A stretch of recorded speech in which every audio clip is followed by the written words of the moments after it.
Hello ladies and gentlemen, Jake Caliber here with another TF2 video, and today we are talking about the longevity of TF2 and how on earth this game has managed to live as long as it has, and how even in 2021 TF2 has been able to hit its highest ever player count after the TF2 team releases an update designed to counter the massive hacker and bot crisis TF2 has been living with over the last 2 years now. TF2 is a game with limitless combinations of how you can play it, what you can play, and how you can look while you play. It's a game full of options where technically there are no bad choices. I remember back in 2015 to 2016 when Overwatch was announced and about to come out. Everyone lost their minds labeling it as a TF2 killer. To make matters worse, we lost many TF2 content creators who jumped ship to go and play the new class-based shooter, many of which to never come back. New things come and go. Many Overwatch players are worried about the lifespan of Overwatch, especially with the worry surrounding the release of Overwatch 2, which has been anything but smooth and on time. That's the thing though, newer games are designed with a lifespan in mind. They are designed to be updated for a certain length of time and to make a certain amount of money, only to be replaced with the newest buzzword title such as Call of Duty. They're the masters of it. TF2 was never designed to be replaced. It was released in 2007 and received massive game-changing updates even as late as 2017 when we received the Jungle Inferno update. This game received new content 10 years, I'll repeat that, 10 years after its release date. Other massive MMORPG games such as things like World of Warcraft and games of that size are the only other games that you hear about getting updates that late on, and especially never occurring in games free to play the way TF2 is. Valve still obviously sees financial value in TF2, even if they do admit that Jungle Inferno brought less excitement and hype than they thought, which is easily translated in business terms to money.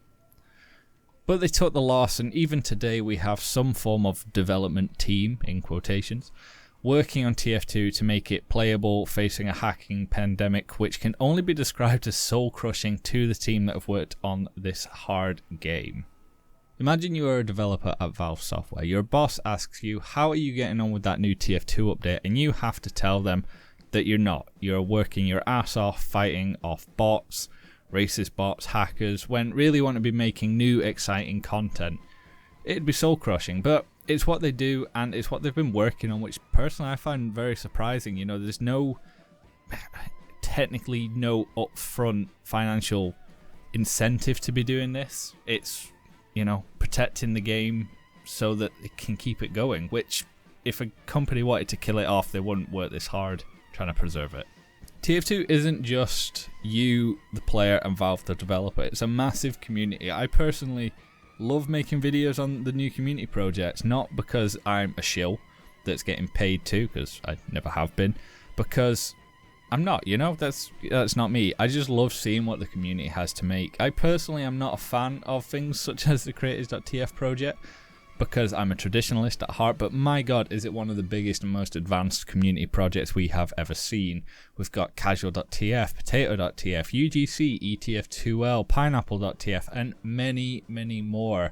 myth.tf, and just huge, absolutely huge. And it's all exciting, and it all takes a lot of time, effort, and even money to run these events, and yet we all still come together and make them a real thing.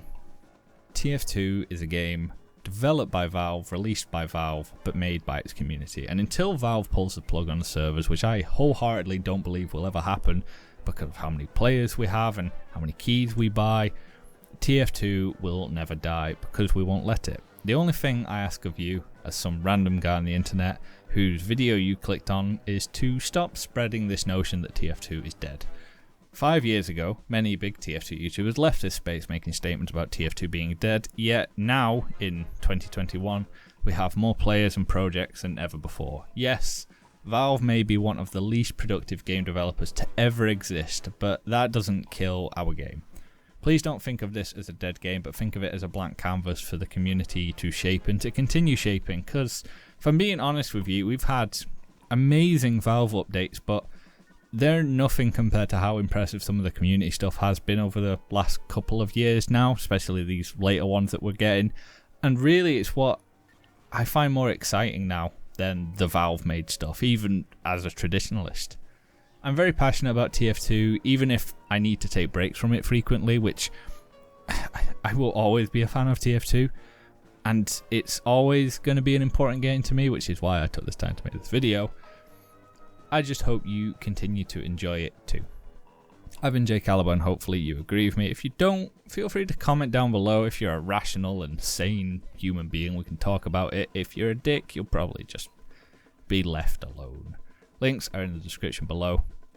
Adios.